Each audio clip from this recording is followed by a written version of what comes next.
Hi everyone, today we're excited to hear from Carmen, a student who had the incredible opportunity to study abroad in the Galapagos in Quito through the IES program. She'll be sharing her experience living with the host family and the valuable lessons she gained from her time there. We hope that everyone listening will be able to gain insight into what it's like to stay with the host family through Carmen's story.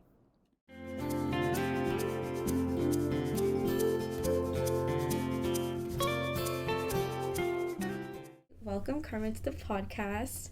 Carmen and I both work at the office, so we've seen each other quite a bit this semester. But yeah, Carmen, can you tell us a little bit about yourself? Yeah, so I'm Carmen. I'm a senior here at U of R. I'm majoring in environmental studies, and I'm from Chicago, and I studied in Quito in the Galapagos last spring. So Galapagos is a very unique place to choose abroad. I feel like you're the second person I've met that's gone there. Okay. How did you first learn about the program? What attracted you to it? I think I actually heard about it sophomore year because my friend Alex, who I lived in Tiernan with freshman year, he went to Galapagos with the Rochester program. I think it was sophomore fall, so pretty early, but he really wanted to go, and so he came back in the spring, was talking all about it, and it sounded really cool. So then when I was starting to plan for studying abroad sophomore spring, I came here to CEA and was trying to figure out about it, was really interested in the Rock Galapagos program, but then I was told it wasn't happening this year and that it would happen every other year, so then I was recommended to look into the IES Galapagos. So for this episode, I really want to highlight the experience of what it's like to live with the host family because Carmen lived with one. Tell us a little bit about how you came to the decision to do a host family and what sort of information you got before you arrived. I'd always known that this program was going to be a placement with a host family, especially hearing it from people who'd been before. So I was kind of prepared. I knew a lot of other people studying abroad were not in similar situations. I think I was excited, especially going to Ecuador and the Galapagos, being able to be more fully immersed in the culture I was around. And so I knew that I would be placed with two host families. So since I was staying both in Quito and Galapagos, I would have two different host families. And I didn't hear much about them beforehand, which was a little daunting. I just got an email with their contact information. They said reach out. That's what I did. I was like, oh, this is kind of scary. Did they reach back out? Yeah, they were really nice. They were like, we're so excited to see you. We'll come get you from the airport. It'll be so nice. So cute. And then, yeah, I'd only seen the little WhatsApp profile picture of my host mom. That's all I knew. I didn't really... Did you try Googling her? Yes, and I found out she worked for World Wildlife Fund, which was cool. Oh. So she's this big businesswoman. But I remember coming off the plane, walking to the waiting area, and I just knew it was her. And yeah, so my host mom and my host dad were there. And then turns out another student in the program was staying with my host mom's mom. Okay. So then we all went together. And they both live in the same neighborhood. So we drove home together, and the first few days definitely very, not awkward, but just kind of weird, because the next morning my host mom wakes me up. She says, we're gonna go take a drive out into the country. I have to go get some stuff.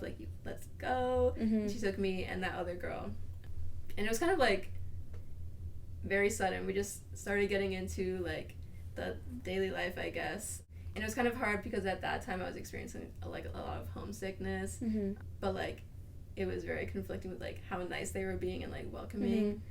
So I think that was a hard challenge to get over. But honestly, they were really nice. And my host dad in Quito, he was a famous reporter, and he had all these crazy hiking famous friends, the first Ecuadorian woman to summit Everest. But we went on this random hike with him, and he brought 20 of his closest hiker friends, and we went up this huge volcano and Wait, I'm guessing so you love hiking, right? Is that okay? Yeah. I did not know it was gonna be this hard though. Yeah. I did not look it up before, and me and my friend were just struggling to get up, and they're like all running because they're so experienced. Yeah. Because it's definitely at a very high incline, right? Yeah, and that was when we were still kind of getting adjusted from the altitude sickness. Oh. And so then, like, going... Didn't know that was a thing. Yeah, no. The first, like, few days, I didn't experience that bad, but some people told me, like, they were throwing up, like, daily for the first week. Because I think, like, Quito is 9,000 feet, like, regularly. Mm-hmm. And then, like, I want to say, like, the mountain we went up got up to, like, 16,000 feet, like, really high. Damn. But I think I really liked my Quito host family. I think because we were in the city and they were, like, a lot busier, they were definitely less attentive than my family in the Galapagos. And that was okay. I kind of, like, foresaw that just because, like, they both had, like, some really demanding jobs and, like, they had a lot of family. And so that was kind of more time to bond with, like, other people in the program, which was nice. But then my family in the Galapagos, I love them so much. They were so, like, amazing to me, and I think definitely kind of encompass what a host family was like in the Galapagos. I think they were just really kind. Like, they were very experienced with, like, hosting people and, like, helping me adjust. I really appreciated my time with them. It was a little bit of a struggle, like, I think with the language barrier, which it was nice to go to Galapagos. Do they speak second. Spanish? Yeah, okay. So in Quito, I think because my host mom worked at World Wildlife Fund and she, like, spoke to a lot of different people across the world, like, her English was, like, very good, and so that was nice coming into the beginning of the program because my Spanish wasn't as good, and so being able to work on it with her. By the time I got to the Galapagos, my host family there, like, barely spoke any English, and so I had to kind of take all my skills and, like, make really them apply them better. Yeah, and I think, honestly, my Spanish got way better after being in the Galapagos, especially because just, like, most everyone spoke Spanish. And, like, there was a little bit of English because it's, like, really touristy, but not as much just because, like, the tourists are coming from all over the world, so it's not like, oh, everyone's focused on English. But I think my Spanish really grew while I was in Galapagos. Yeah. So what about your Galapagos host family made you feel so comfortable? Because I feel like you're living in someone's home. I feel like it can be a little bit scary to, like, open up. Honestly, I think it was just the fact that both of my host families, and especially Galapagos, have been doing this for so long. My host family in Galapagos, they've been hosting people for, like, 10 years now. And so, and not even just one person or two people a year. Like, they have people staying for a short amount of time, like a semester, that kind of thing. So they've had, like, all sorts of people coming in and out. And I think they're very attuned to, like, the needs of, like, host students and, like, can sense, like, oh, you're feeling a little, like, down, like, let's do this. Or, like, oh, you need some time on your own, like, okay, we'll chill. And I think they were overall just, like, really friendly people. And I think my host dad, he was a character, and I think he knew how to make me laugh, like, right away. He was so funny. And just, like, simple things, I think, like, throughout the day, like, knowing they were around and, like, ready to help. Like, most mornings before class, like, my host dad would, like, drive me to class on his motorcycle, and so we'd, like, go through the town. And wait, Carmen, this is crazy. You literally lived a double life. Like, there's no way you were riding a motorcycle to school and now you're, like, at the U of R again, literally. Like, walking on the quad. Yeah, it was like, really fun. I honestly think I had, like, the best placement of host families out of, like, all my friends there. Like, Yanni was his name. He was, like, really well known and, like, popular, and so, like, he'd be so friendly to people and, like, talking to people and bringing me into conversation, and, like, he was just, like, so really nice. Friendly and, like, but also, like, very knowledgeable and, like, really involved with, like, stuff going on the island. He worked for the national park for, like, 30 years, and he retired while I was there, so we had a big retirement party too. And I just think being able to talk to him about stuff going on in my classes too was really cool.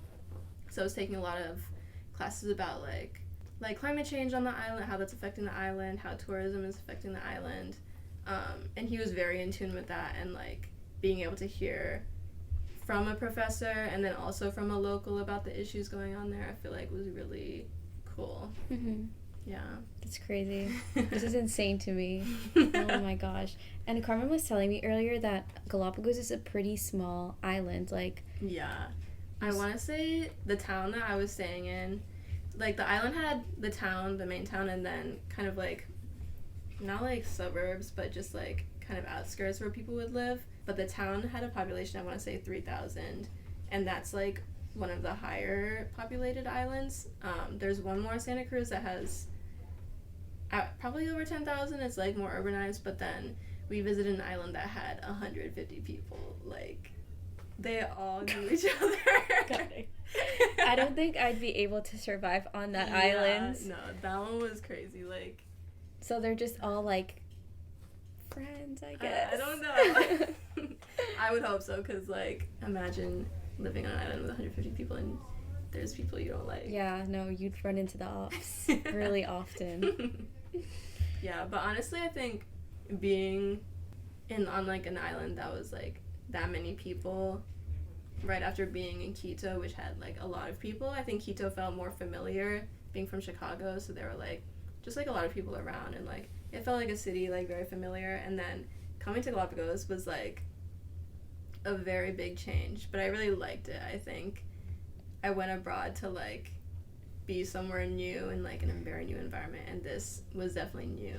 And, like, being able to go around and, like, recognize people, have people recognize me, even though I've been here for, like, 3 weeks, and then just being able to, I think, form a lot more connections than I thought I would, even if they didn't really last after leaving Galapagos. Like, being there in that setting, it was really nice. You're, like, always gonna remember this, like, for the rest of your life. Yeah, I've been thinking about Galapagos a lot, actually, lately, because I've been talking to, like, some of my friends I went abroad with, and, like, missing it a lot. I randomly text my friend. I'm always just like, I want to be in Barcelona right now. Like, I want to go back. Yeah, someday. Yeah, I think, like, another main reason I picked Galapagos was, like, it was once in a lifetime type of thing. Like, it's very, very hard to get there, and, like, not only because it's, like, really expensive and, like, super touristy, but they have, like, a lot of regulations, and they're trying to, like, control the flow of, like, people and, like, invasive species, like, on the island, so it's, like, very strict. And I think hopefully I'll get back there at some point, but, like, it's not like, oh, I'll just go back there, like, in a few years. It's gonna be, like, a very, like, intentional thing, and, like, I hope I can, because I want to see my host family again. But yeah, knowing that, like, I had the opportunity to kind of go somewhere that probably a lot of people won't ever go in their lifetime was really cool. Yeah, and I think that's something someone should think about when they're choosing, like, specifically where they want to go abroad, because it's, like, there's not going to be many opportunities in your life where you're able to, like, drop everything and, like, live somewhere. Yeah, that's completely different from, like, just going on, like, a little vacay for 2 weeks. Yeah, no, definitely. And I think seeing all the touristy stuff going on, like, really reminded me of that, and knowing that, like, a lot of these people are gonna be here for a week and then leave, and then kind of, like, I'm sure it was really awesome, but, like, your experience was, like, being insane. Able to get to know a place, I think that's one thing that, like, I, like, really came back to the States with, was, like, an appreciation for getting to know a place, like, very deeply. And I think I've brought that with me back into my life, and, like, being able to, like, be familiar with a place. And even though, like, Rochester's all right, like, it's cold, like, I think being able to exist in a place and, like, you know, knowing things about it has been, like, something I've brought back. Yeah, even we're both seniors, guys, and we're graduating in one semester. No. Okay, Carmen, think about it. Like, a day like this, a random Friday. Yeah. We're not going to have that 1 year from now. Like, you have to honestly, like, appreciate, like, wherever you are. Yeah. Because this will also be, like, a very special memory, even though it's, like, Rochester, New York. Yeah. But, you know. No. Yeah, I feel like time passes so quickly when you're not in, like, the exact place or, like, part in your life where you want to. Being able to appreciate it, so important. Yeah. You have to be happy. What's that saying? It's like, happy it happened, not sad it's over. You know what I'm talking about? Wait, don't cry because it's over, like, smile because it happened. Yes. Or something that she got it. So now moving on to, like, the advice, reflection aspect. For you specifically, like, how did the experience shape who you are as a person, or like what you want to do academically or personally? Yeah. I think, I mean, yeah, like we just said, like, being able to appreciate things a lot more was a really big takeaway. And honestly, it definitely cemented, like, my want to travel, like, a lot more. Like, apart from, like, moving to the States when I was a kid, like, this is the first time I've been out of the country, and so... You were out of the... Wait, where... Yeah, I was born in Australia. What? Oh, wait. Okay, no, you told me that. You have citizenship in Australia. Dual citizenship. Yeah. Yeah, but, like, that was definitely my first... Like, that was my first time traveling pretty far alone, and so, like, definitely being able to be more independent, more resourceful, like, really helped, and, like, yeah, I want to go travel a lot more, and I want to go back to South America for sure. In terms of, like, academics, I think it's kind of, I was already going there to do and take classes in what I was interested in, and it was, like, really interesting to see how everything I've been studying comes from a different perspective, especially from somewhere like the Galapagos, where there's all these animals, like, all these different, like, beautiful things, but there's, like, still, like, there's locals there, and they're, like, experiencing that so close hand, and, like, all the effects. And so, like, moving forward with wherever I go, which is hopefully grad school, being in closer contact and closer relationship with, like, people in places where I'm doing research, I guess, and, like, prioritizing that kind of intention with people, and knowing, like, the things that they're experiencing in relation to, like, climate change or, like, environmental justice. And I think that was a really good experience in, like, being able to talk to people about what they're experiencing. I really liked all my classes, and so I've kind of been a little sad now taking some required classes at school, but I think, like, it's really cemented the types of stuff I'm interested in, especially with my, like, politics and the environment track. I feel like the first part that you were saying, I feel like I was hearing myself speak. Really? Because when I did my episode, I was like, I, like, value just, like, everything in general, just more. Like, it makes you really think that, like, time is, like, temporary, so you really have to, like, go and put yourself out there in, like, whatever you're doing. Also, being around people who put more intention into their actions and words, and, like, where things were slowed down a little bit, has, like, encouraged me to do the same. Take time for myself, like, I'm working on that a lot, like, knowing that, like, it is actually important, and, like, people do that. And so coming back to, like, the college culture and, like, everything so fast all the time, like, trying to reach back and remember that and slow down, really important. So you see, guys, going abroad really does make you reflect so much. Yeah. Even in the moment, you might not feel it. It's really, like, I feel like when you come back that you start, like, seeing changes in yourself. Yeah. And, like, it might... Like, it definitely, there were times I was thinking about that, and, like, it felt super cliche, but I'm like, no, but it's real. Like, no, it is real. It might be, like, cliche, but it's so real. Yeah. Insane. But yeah, okay, thank you so much, Carmen, for coming on the podcast. That was a really good episode, in my opinion. I want to give a big thanks to Carmen for taking the time to talk about her experience with her host family. I also want to thank everyone for tuning in and listening to this week's episode. See you next time.